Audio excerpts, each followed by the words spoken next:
Hey there, tech enthusiasts. Welcome back to our channel, where we break down the latest gadgets and how to use them like a pro. Today, we're tackling how to use a card reader in 2025. With advancements in security and convenience, card readers have evolved, making transactions faster and safer than ever.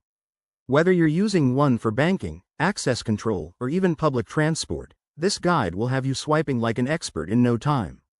First things first, let's talk about what a modern card reader looks like. In 2025, most card readers are equipped with contactless technology, biometric scanners, and even eye-driven error detection to prevent fraud.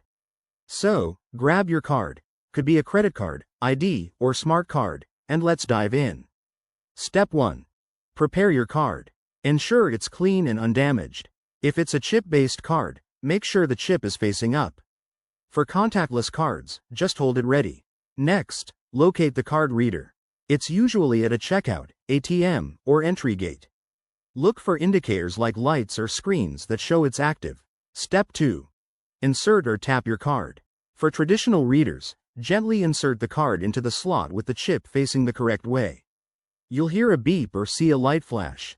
If it's contactless, simply hold your card near the reader, within a few inches, and wait for the confirmation tone. Don't forget, in 2025, many readers support biometric options like fingerprint or facial scan for added security, so follow any on-screen prompts.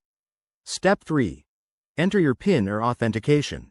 If required, use the keypad to input your PIN quickly and securely. Remember to cover the keypad with your hand to avoid shoulder surfing. Once entered, confirm and wait for processing. Step 4. Complete the transaction. The reader will process your request, and you'll get a success message or receipt.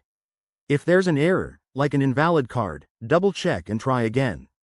Finally, safely remove your card and keep it secure. And that's it. Using a card reader in 2025 is all about speed, security, and simplicity. If you found this helpful, hit that like button, subscribe for more tech tips, and drop a comment below if you have questions. Thanks for watching, and see you in the next video.